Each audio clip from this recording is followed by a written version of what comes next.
ụtụtụ ọma nọ ụmụ ọdịnala Igbo, aka m onye nke gị Ogbuefi EZE-ANA Ugochi tubelu na oraifite na Anambra steeti. Abụ m onye isi nchụaja na Ugochi tubelu na tempụl. Anyị na-agba afa miri emi, rụkwazi ọrụ mmụọ dị iche iche.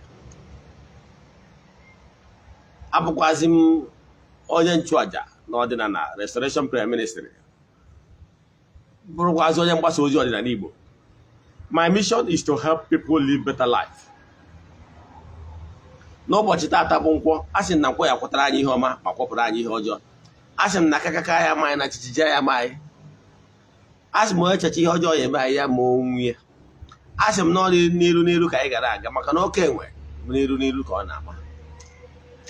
Asị m na anyị ga-ejere obodo na anyị rụrụ n'ara obodo. Asị m ihe anyị eri bịa, ihe eri anyị bịakwana. Asị m na anyị ga-adị ka echi, maka na echi adị agwụ agwụ. Asị m ihe ọma dị n'elu ya dara anyị n'ala, ọdịnala ya pụrụ anyị ome kụwa ọgwụrụ anya ha wee fụ. Ife ọma ka m na-asị ya merụ nwoke merụ nwaanyị ndị niile na-esonyere anyị na our social media platforms all over the world. Ife ọma ka anyị si ya mee. Asịrị m na ihe ọma dị iche iche ga-eme n'ime ndụ anyị. Asị m na anyị ga-ede ude na anyị ga-apụta ihe. Ọnya ka m na-agọ n'ọfọ. Asị m na onye si ihe anyị ji wee nọrọ anyị n'ogbe onye ana ndụ, onye si ihe anyị ji wee dịrị anyị dịgbo onye ana ndụ. Ọ ihe m kwuru. Ise. N'ụbọchị tata bụ nkwọ. Ihe anyị ji maka ya bịa tata bụ the fourth commandment.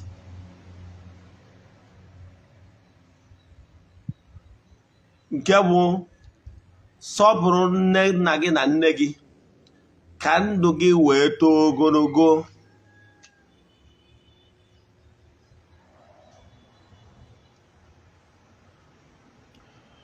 Ọnya bụ ihe anyị ji wee maka ya bịa n'ụbọchị taa. Tutu anyị ga-emepe gị anya ka ịghọta ihe niile ị kwesịrị ịma, maka na ọ bụrụ na mmadụ amara ebe o si bido, ọ ya ama ebe o si kwụsị. Onye amarakwa na ebe esi na ozu nwere ike ọchị ebe o si n'ụkwụ. O wee lụtara m kesi nsetụrụ yesterday. A mother that is almost 70 something years or even 80 reported his son to me yesterday at the temple. Ihe njentom nụ na-asọ oyi, ihe nwatakịrị ji ọnụ wee gwa nne ya. Kedu ka onye dị etu a ga-esi nwa aga m n'iru? Ka bụ isiokwu anyị ji bịa. Mana bifo anyị gaa n'iru, ọkwa dị mkpa. Anyị emechigo, anyị wetago ya n'isi njedebe aja anyị na-achụ kwa ọnwa nke ọnwa Jun. Ihe anyị fesiri kịta bụ nkwadobe maka nke ọnwa Julaị. Nke ọnwa Julaị ga-ebidokwa na Julaị 6th endekwa na Julaị 19th. So ọ bụrụ na ị chọrọ isonye na aja a na-achụ for 14 days, ị chaatị m na WhatsApp, send ya 3 prayer requests, then make donation to a token to the account. Chaatị m 08057837672. Distance is not a barrier n'ọrụ mmụọ ọbụla anyị na-alụ. Whether ma ịgba afa ma ọ bụ ịrụ ọrụ mmụọ ndị ọzọ. So inwe ajụjụ ọbụla n'ihe na-ekwu taa, ma ọ bụ ihe ọbụla gbagwojuru gị anya n'ọdịnala Igbo, send them message 08057837672. I do answer my calls direct and respond to my messages myself. Ọ bụrụ na ị send them message, ọ na-eme respond immediately, manụ nwere ọrụ nji n'aka, because anyị na-alụ ọrụ kwa ụbọchị. Then I will respond once I'm less busy. Now, ihe ọzọ chọrọ ịkọwara gị bụ ya ihe ị kwesịrị ịma. Nke ọzọ wee chefukwana na 29th June bụ the day set aside. Ụbọchị anyị ga-enye some giveaway to our fans and appreciate kwa ọtụtụ ndị enyi anyị dị iche iche. Welo nyekwa some giveaway wee nye ndị ụwa na-atụ n'ọnụ, the less privilege. O nwere ndị ọkọrọ ka onye ha ga-ebite. Wee gwakwa gị na anya bụ that lady anwa nwere fractured bone.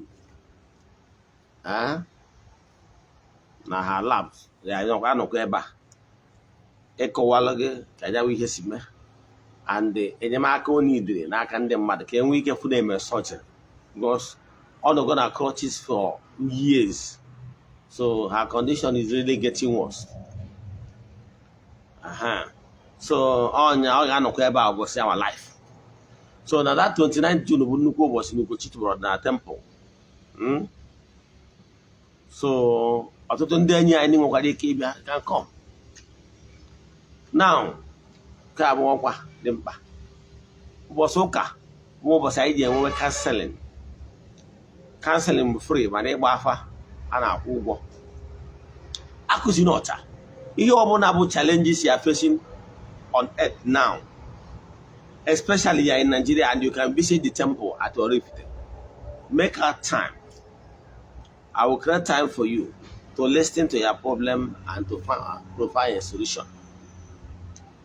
My mission is to help people live better life. Like I said, afa na-akwụ ụgwọ mana counseling free. Mana ụbọchị ọmụ na ị ga-abịa try ya book appointment with me, and me are very busy. Yes. So nke a bụ ya akwụkwọ akụrụgo ọnụ. Then isiokwu anyị ji bịa n'ụbọchị taa bụ a gwara nke nọ n'iwu nke Chukwu nke ịnọ bụ iwu Chukwu nyere mmadụ. Akọwa na among these 10 commandments, number 1 and number 2 is solely for the Almighty, the creator of the whole universe. Ya na mmadụ adịghị ama aka. Ya na mmadụ adịghị ama aka ọbụla. So ọ bụrụ na ihe na-emere ọnya bụ vidio nkụzi anyị nyere na nke mbụ na nke abụọ, jee na my YouTube channel Ogbuefi EZE-ANA Ugochi tubelu, or jee na my Facebook page Ogbuefi EZE-ANA Ugochi tubelu Oraifite ka ị watch ya, ka ị mata ihe ị kwesịrị ịma, ka ị wee nwee ike nwee cordial relationship with the Almighty, ka ihe wee gasịrị gị. I wee kwuo nke anyị kwuru ya bụ the 3rd commandment. So that 3rd commandment is ihe Chukwu gwara gị ka ị wee nwee ike build harmony between you and the elements ndị na-ejere Chukwu na mmadụ ozi on earth, because you need them.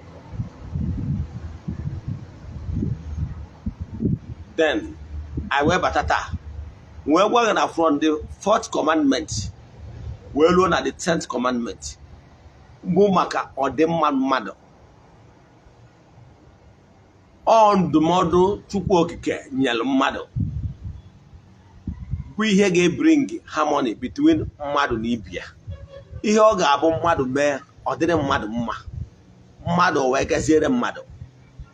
Ọnya ka ọ bụ ka ọ gwara na the entire 10 commandment bụ ihe Chukwu-okike gwara gị ị ga-eme ka ị wee nwee harmony between the Almighty Father and ka enwee harmony between mmadụ na ibe ya, ka ụwa wee bụrụ etọọla anyị ka ute bụrụ ebe obibi, bụrụ ebe ga-ama mma. Onye gụrụ egwu sị na ụwa amaka mma, ụwa amaka mma, ụwa amaka mma, mana ọ bụ ụmụ ụwa mebiri ụwa. Ụwa masị ụwa ntọ, ụwa mmee. Ịghọtara ya? Egwu anyị na a na-agụ some time ago. So ihe na-achịkọwalụ gị bụ na this particular gross material, this physical earth, was created for the betterment of man, of human spirits. Ọ bụrụ na mmadụ continue na-build that harmony, this world would have been a better place. The God Almighty intention for man on earth is ka enwee harmony. Mmadụ ekwesịrị onye nọ n'ụkọ whatever, mana because of disobedient, because of negligence, not living or playing according to the rules, there is natural laws that govern this universe, and the people do run into challenges of life because they refuse out of their ignorance or because of the lack of knowledge or vision, and they are playing out of the rule. They are playing against the rule. Therefore, the natural laws turn against them. The more important, what you should know is that once you are playing against natural laws that governs the universe, you will be hurt. You are playing against natural principles set aside for the betterment of man. So if you want to have harmony, if you want things to work out well for you, then what you should do is play according to the rule. N'iwu nke Chukwu nke anọ bụ ịmanọ adaeze, because of the human spirits have really deteriorated. Human spirit has really soiled and dented their how it's supposed to be. Because what is happening in this generation, I do ask myself, what will happen in the next 50 years when this upcoming generation I'm seeing now will be fathers and mothers? Believe in me, things are getting out of hand. I remember when we are growing up, I was born and brought up at Onitsha. But once I visit home, even in at Onitsha, my parents train us in a way that they dare not disrespect your elders.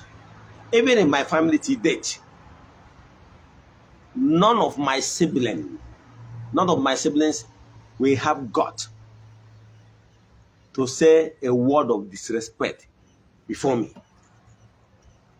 If there is anything any of them can say that is not for my own good or favor, the person will dare not say it in my presence.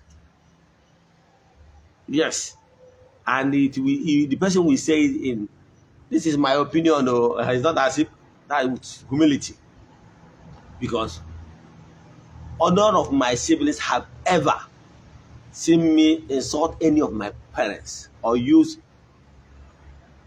negative or foul language against them. That is how we are raised. In my entire life, yes, in my entire life, even when my father was alive, for one day, I have never used any word against him or talk back at him.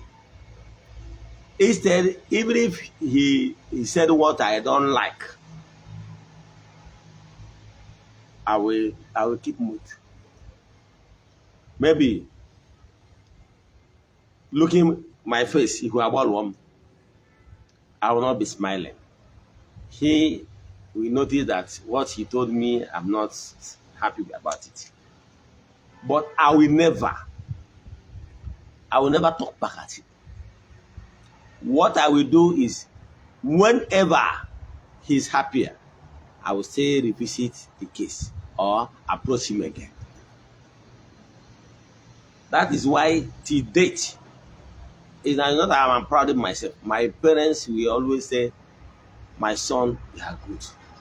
Because till date, my father is dead, but my mother, I have never. There are some certain times she will say or advise me what she felt I should do. I will say, Ma, yes, I heard what you said, but see how I feel and what I want to do. Then, because of reason 1, 2, 3, you understand? But using, or maybe I will now decide to downplay everything. But I will never talk back at her. So what she will do is, maybe after some time she will come, my son, okay, see reason 1, see reason 2, see reason 3. you should rethink about that. With dialogue, you understand? That's how it should be. And because of the way I give respect to my parents, none of my siblings have ever say that you foul language or call me names in my presence. They are not doing it. So that's how we are raised. Now, what I'm telling you is that, but you will see some families where a child will beat his mother or his father up, call them names. You will even see some families where mother and father is cursing the children. Yes, it's happening in the family. Now, because of upbringing, the type of children I'm seeing now, the way they use negative words to their fellow man shows that when they will become adults and become parents, good parenting will come. But beforehand, thousands of years ago, the Almighty have already told you that honor your mother and your father so that you will live longer in your own land. Because garbage in, garbage out. You can express your feeling. You can express your feeling without insulting, without using okunasoi. Let me tell you what happened. Yesterday, a mother of about 75 to 80 years came to the temple. Sometimes she normally comes around, to join in the saraka of the tent. She came and told me that, reported her second son to me, saying that the second son insulted her in a way that he started shedding tears. She told me that she had been shedding tears a couple of times because of what her own son used to tell her. To the extent that her own son will say, "You are na amosu.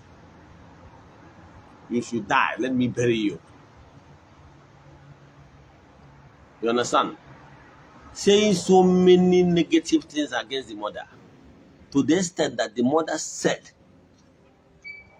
that as it stands now, that they cannot even eat in the same pot with the son. Unless the right thing is done. The appeasement. Yes. It is a kind of, would I call it ritual? Before you will be able to eat with somebody that proved to be an enemy. Because when you are eating with somebody that have proved over time that he or she is your enemy, it's like you are eating poison. Yes, you should avoid that. Yes.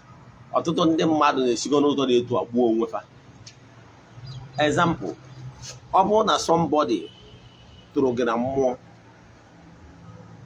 more as in through now, I hope that again you have a friend at all. Then if you know you have a friend at all, you hope that again you have America. Because same words, anger, that pass between two of you. Because of that negative vibration energy, Shina Nyawa Pomase name exist between two of you. Therefore, Obro na mmadụ na-abụ na-erikọ ọnọdụ ka mmadụ aka nsi mmadụ ịba ya n'ọnụ. So, n'ọdịnala Igbo, such a thing is forbidden. Such a thing is forbidden. So, if for any reason na mmadụ na-abụ nọ n'ụdị ọnọdụ dị etu a nwere ike irikọkwa then a ga-enwe mmacha ọnụ. Ụmụ ihe a ndị mmadụ adịghị emezu ọbụza bụ nwere okwu nwụdị oligharị dị. So ihe njichi kọwara ihe a bụ ka i wee ghọta the magnitude of the enmity and not living in harmony that is already on the increase in our families as of today. Amaghị m condition of the relationship between you and your mother or your father. In some family today, some family has broken into pieces. Some families are in shambles. But let me advise you. Never you for any reason raise your hand against your parents. Never. There is cause. Let me tell you what you don't know. No matter what, is a taboo for you to raise your hand against and beat your parents up. If you have done it, believe in me, go on your knees. If it's your mother, go and buy something. She lies. It can be a bada or whatever. Go there and apologize to her. And make sure she forgives you from her heart and pray for you. Some of these things have been a hindrance to your even spiritual growth. You are running around looking for what is responsible for your challenges and your predicament. Believe in me, it could just be iwenne maọbụ nna gị wesara gị. If you are in this cat and rat relationship with your parents, and that their parents are no more, please, for your own good, before you start running from pillar to post, looking for solution to your problem, what you must do first and foremost is this. Take cola. Yes, Oji Igbo. Wela akwa ọkụkọ Igbo. Jebe n'ini ebe niri nne gị maọbụ nna gị. Ọ bụrụ na gị na nne gị na nna gị adịrọ mma before they passed on. Nke bụ eziokwu that you are entangling yourself. You can never know peace. Some people are suffering today. They are looking for where the problem is coming from. Their problem is not far-fetched. Ụfọdụ nwere ike isi na amosu na ati ya. Ụfọdụ nwere ike na-blame the spiritualist na alụrị ọlụ ma ọ na-blame dibia ma ọ na-blame priest ya na ọrụ agara. While you are the one who caused your problem. Onye na-agba afa nwere ike ịgbata afa na amosu na ata gị ma ọ bụ na enwere negative energy huge stumbling block on your way. Man, the cause of that could be because of the anger. N'okwu ekwubiri n'isi gị, okwu iwe. Ị mara na okwu ọbụla mmadụ kwubiri mgbe onye anwa nọ n'iwe, ma ọ bụ okwu ọbụla mmadụ kwubiri mgbe onye anwa nọ n'ọṅụ. Let me tell you what you don't know that is happening in creation. The time of anger, the spirit vibrates. And the time of ihong, tear of joy. Oh, it reawaken all the energies in you. Oh, well, I'll go like Basina. Now, Mary, I'll marry the image Jesus. Jesus and Dokobia. And when she now 1 year 1 year, well, Elizabeth, more than I married the image, or where you a beer. And when she now no Zubo Elizabeth, Mary nụrụ onu ekene Elizabeth wee sị na nwa ya n'afọ ugwu n'ire enu.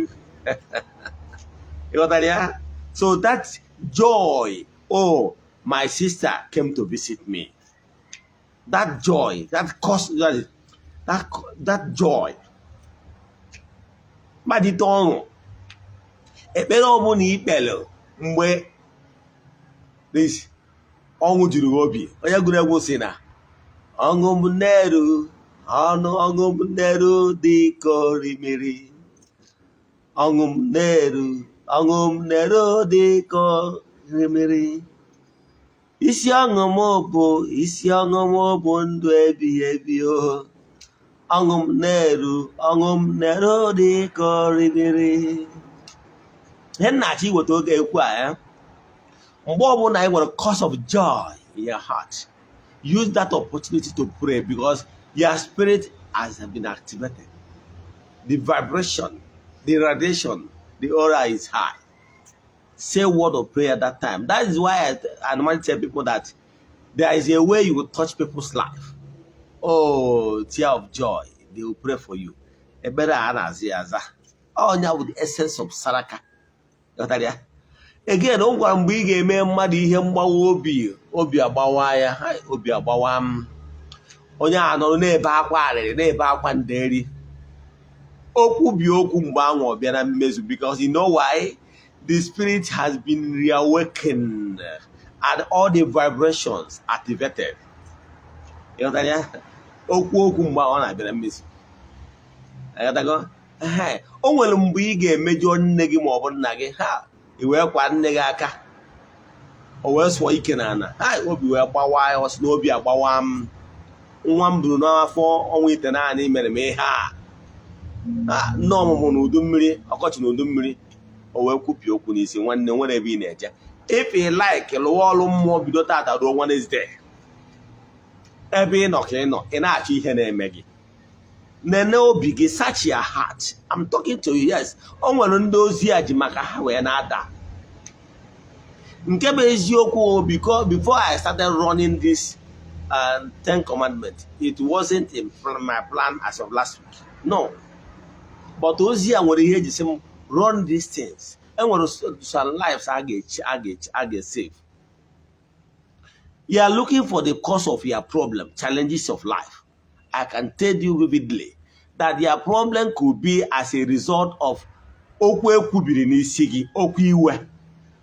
Sometimes you will be looking at maybe no nwere ihe mere na be nna gị or whatever, but ihe na-eme na ọ bụ because of iwe ịkpasuru nne gị ma ọ bụ nna gị. Nne dị mma, nne jọ njọ, ọ bụ nne m ka ọ bụ. Nna dị mma, nna jọ njọ, ọ bụ nna m. There is a reason why you were born in the family you are born today. It is not by accident, believe in me. And when you heard about the of karma, the fact, all here in India, there is this time when you are in a previous earth life, doing all the things you did. The entities of power that is following you keep on weaving something that you deserve. Some of these things is one of the reasons why you are attracted to your present parents. It's never an accident. Yes. So it was some certain things that they common between you and your parents. That's why they were your parents. That's why they were allowed to attract you, to draw you. In the spiritual realm, there are so many spiritual jams. And the opportunity was presented during the intercourse. And the sperm was released into the awaiting egg. And there comes the fertility. And at the middle of pregnancy, you reincarnated into that. So what I'm telling you is that it's not by a mistake. There is a reason why the entire universe, yes, have already perfected it, that your current parents will be your parents. na ancient book o siri Isaiah Ezekiel na mgbe ị nọ n'afọ nne gị na-amara gị. There is a reason why you are permitted to come through your present parents. It's not what happened by accident.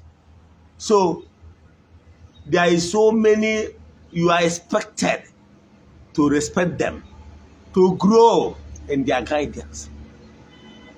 So whenever you are facing some challenges, look inside you. Eziokwu gwara onwe gị kare. Onya matara nji agwa ndị mmadụ, ọ bụrụ na ewu my follower and you have not started spiritual exercise, you are not serious. You have not started. Create 5, 10, 15 minutes for inspiration. I can tell you, ọ bụrụ na some of these things we hear we are problem, the spirit more is made to na aso. Nwere ike imere gị ebe wee reveal olu gị where you are, where you wrong your parents. But please and please for good. If you have wronged your parents and they have this anger or they have already caused you, please, if they are late, if they have passed on, you will urge were akwa ọkụkọ Igbo jebe ebe anwa.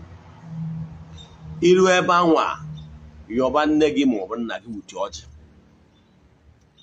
Mana nke iyi ebu ụzọ mee iwere akwa ọkụkọ Igbo, iru isi ya. Onye akpatara eji ekwesị inwe ebe mmadụ ahịa ejiri mara ebe enyiri ndị Igbo, enyiri mmadụ. Ebe enyiri my late father, Ogilisi, azọrọ Ogilisi ndị azọrọ m Ogilisi dị a. Ebe enyiri nwoke azọ Ogilisi nwoke n'isi ya. Ebe enyiri nwaanyị azọ Ogilisi nwaanyị n'isi ya. Etu ndị Igbo si eme. Nke nwụ na ọ bụrụgoro na-emesizielu many generation to come. Ọ bụzie na blọk nji wee mesign ndị a adọrọzi. That Ogilisi anwa onye ọbụla nwatakịrị ọbụla amụ na ngwuru ya mana Ogilisi a bụrụ ebe a na ọ ya bụ na ebe na nna anyị ha enyiri ya. Ịghọtara ya? Ọ ihe eji mara ndị Gboo mana ụka bịazi wee rie ya marụzi. Ọ bụrụ ebe ahụ enyiri nwaanyị atụ Ogilisi nwaanyị ya. Now, or if you can trace the place, then please do. If you cannot trace the place again, no na ngwuru be nna gị mana ịmazi the exact place. Face is is where you are nna gị. Ebe ọbụla na enwere ike trace ebe the exact place eniri ya. Ya biko iwe dajụọ. Chozie any corner. Iburu ụzọ yọwara ọjị a izie na anyanwụ wee sị ya na iji akwa akpọ nna gị afa sị ya doo n'ọgụ nwa bụ nwa ya onye na-etu a. Iwe ya dajụọ n'ebe ị nọ. Na ị na-akụ ọta. Ya biko okwu ahụ o kwuru n'isi gị. Ya biko iwe dajụọ. Ya mee ka ị bụrụ mmadụ n'ikwuwasị okwu ahụ o kwuru n'isi gị. Ikwucha ya chọọ ofu ebe kupuo daja akwa awa chọọ n'ofu akụkụ. Debe nyawa ka mmiri akwa asị ara ka mmiri akwa na-erunye n'ala ka iwe gị na-eze. Imechi ya were ọjị anwa yọọ ya ihe ọbụla bụ obi gị si ya doo n'ọnya ka ị na-ewetara ọjị a. Ya biko iwe dajụọ n'ebe ị nọ. Ya mere ka ị bụrụ mmadụ. Ya na-nwata gị dịka nwatakịrị na-akụ ndị ya n'iyi iwere ekwuchi okwu ịwanye ya wa sị ya na ọjị a na-eme awụ ya wa. Ya na ezumezu na mmụọ niile nyere ha so. Ha wụjizi aka ha wa ha jiri aka ha kee. Ya chebe ihe edebe ya. Mana ọ bụrụ na ị nie ka dị n'ịma the place. Were ọjị, iwere ọjị anwa, iwere akwa anwa, ikwuchi okwu yọọ ya nna si ya biko. Ife data Ogilisi na ọ na-akụrụ Ogilisi, ọgwa na-agụrụ Ogilisi loketi ebe isi ya. Ife sie ya, ị nọrọ saịdị ụkwụ ya wee na-agụ ya si ya biko iwe dajụọ. N'imejọgo iwe dajụọ n'ọkwa ọnwụ ya ka ị bụ. Na ọ bụrụ na okwu ọjọọ okwu niile o kwubiri n'isi gị kọntinu na mmezu, kedu ka ị ga-esi wee dude? Kedu ka ị ga-esi pụta ihe? Ka ọ ga-anya nwe okwu ahụ o kwubiri n'isi ghara ime nka mmadụ. Ya ma achọ ịgwa na ije yọọ mgbaghara eyọlụ nwere ike ibupụrụ ọrụ aka erighị like 3, 4, 500,000. Ihe ofu akwa. Ama agwa ihe ofu akwa. Ihe ofu akwa na ofu ọjị nwere ike imere gị. Sorry. So try and do it. Imesịa ya, iwere ọjị akwa anwa tiwaa ya na-akwụ Ogilisi anọ ụnụ nwere ihe eji mara isi iwee tupu akwa debe n'isi si ya biko iwe dajụọ. Ije na nna gị anọrọzi. Yes, ebe enyiri mmadụ enwelu the remnant that remains there. You can see go there and talk to the spirit. Invoke the spirit, yes. Imesịa iwere ọjị anwa gwọkwara ya ihe chọrọ iwechakwa idewekwa ya ịwanye ya awa. I can tell you, gwazie ya ọ bụrụ na ọ nụrụ ayịyọ gị ka ihe mere improve, ihe mere improve, ị nwere ike ịkpọ that ya late father. After ka ị mesịrị ihe ngwara gị, ị nwere ike ịkpọ that ya late father. Onwe onye na-alụrụ gị ọrụ, ya spiritualist na-alụrụ gị ọrụ, ma ọ etu mbụ dibịa, ọ nna gị anwa gbuori ya anụ. Yes, gbuori oke ọkpa. Ọ bụrụ na nne gị gbuorie nnekwu. Ịghọtara ya? Ọgwa n'ihi emewie igbugoro ya n'ihe a emesi igbuori ya anụ. Ịghọta ya na-ekwu? Yes, yotuo ya. Ihe emewie n'onwe gị. Mana ọzọkwa na ihe emewie chọzie dibịa ya emere gị. Mana ihe na-achịkọwalụ gị bụ you need that blessing. Even while ha ka nọ n'ime. Mgbe m na-eje ụka ọbịa, o nwere otu a na-akpọ Purgatory Society na Roman Church. Eso mbụrụ membia.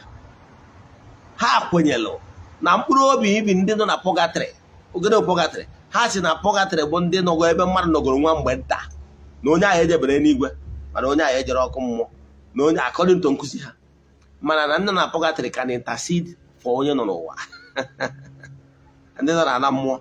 So onye na-achịkọwara that your late father and your late mother can intercede for your case. Ihe na-agbagharị from pillar to post. Whatever I want to do, I will tell my late father, say that is the queen chorime, and believe in me on our wonders. I thought about the my story when my father was like, "What's up for their no man?" And the buy when he had a poor muddy in Iberon Naifi, Boron Naifi. What's in Nabon, Asemunam, near Motawoke, near Motalo, Dogu, near Motalo, is Zablock Abolugi. What's here? Near time. I think within a month or 2 months, say I'm cholo, within that 2 months, I'm 500,000, only 500,000 bought me if you before the month to one, only more than that money. If you own now, the mother don't want good that day or something. That was 2020. Yes, 2021. Can we hear me? The Oya will story mouth. What I can and near will misunderstanding. Guinea with a misunderstanding, and the man on the one. Messia, that is, Union, that is Nemotaro, that particular lady. Well, misunderstanding of which na hey birozi. Nedi lady, no adi. No dear boss. Manania, Wojan Asia. Zugude or Jitama School of Nursing, Henine. And Messia, one misunderstanding. One misunderstanding. There was a misunderstanding now. Did that lady hour Unyano Mia? Therefore, Padian, where were Aja? Majanana, why are useless father? Why Aja? Oh, this man so much. Oh, your mouth. Today, why am I when accident to work was so now or somewhere as we speak now.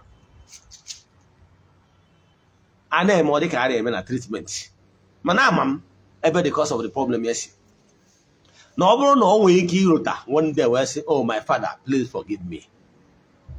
Forgive me, I have wronged you." Najam Wologe, no Quajo, no Kumba Wopi. What can I say? What I can do to you while you do qua, or don't know here. Manayani no one I have for the we hear pip.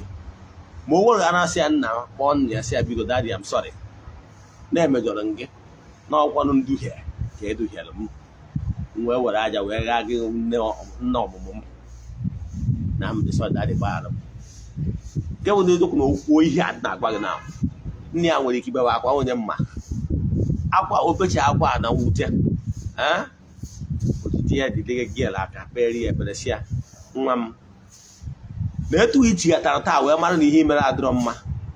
The eye your chin is measured and morning is the edge go be any can now. Well, bar. You came as you could every treatment before we or and demand you the money, of which now you spend the money. Everyone and the way. But nobody can, and they treat it or I money, but I know why I want to have one. They can look at them if you don't see, we are the stop. Echolo enwane iwenne mobuna so oburu ara no nwelo ka nne gi mobunna gi si kwubia aja okwu n'isi gi oburu na ha dị ndụ tell your handball. Especially when naturally you wrong them. I didn't make a maka nne na nna bụ na ọgbọrọ gị asị maka n'ihi n'ichigata to ya root na-eme ọdịnala. I didn't make maka nke ahụ. However, your parents can never curse you because you change your religion. No.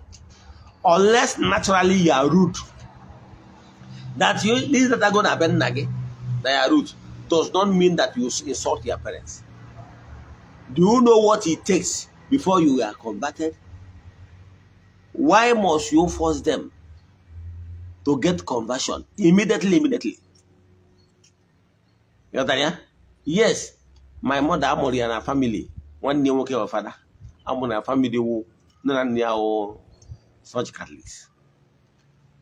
Madam Bambidrod Nana, she was like because of Yende Madigib. She tried to put opposition, but I made her to understand. See, nobody can stop my calling. Nobody can stop my conviction. But more than I with a good heart.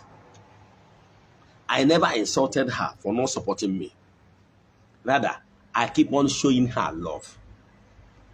Even when she's not supporting me, where she's living in at Onitsha, Awada, living in a flat, I keep paying the house rent. I keep sending 10,000 naira monthly.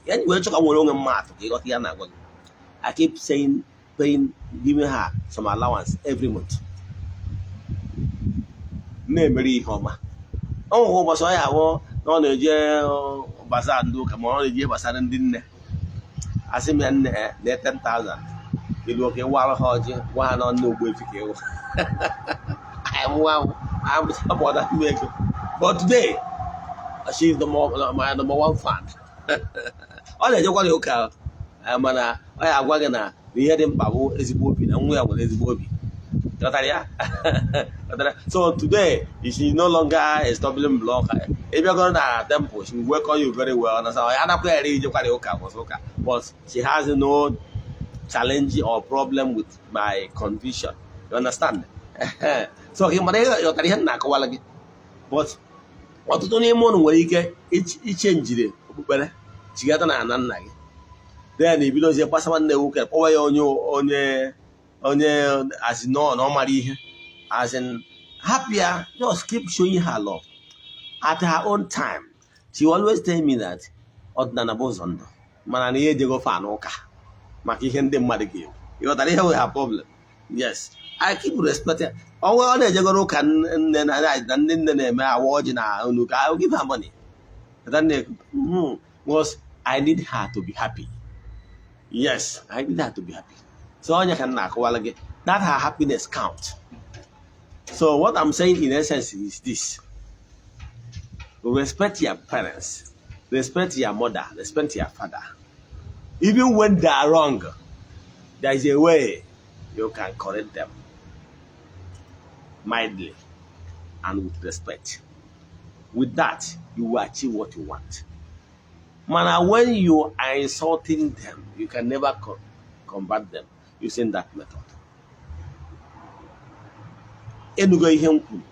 Apply these things I mentioned today, because what is causing your problem could be okwu negi maọbụ nna gị kwubiri n'isi gị, okwu iwe. Eche watch video in full maọbụ nkụzi niile anyị na-akụzi n'ọdịnala Igbo kwa ụbọchị. Jee na Ogbuefi EZE-ANA Ugochi tubelu oraifite YouTube channel, jee watch ya in full. Anyị nọkwa na Facebook page anyị kwa Ogbuefi EZE-ANA Ugochi tubelu oraifite. Echefuna na anyị nwere other handles. Anyị nọ na Instagram Ogbuefi EZE-ANA Ugochi tubelu. Anyị nọkwa na TikTok.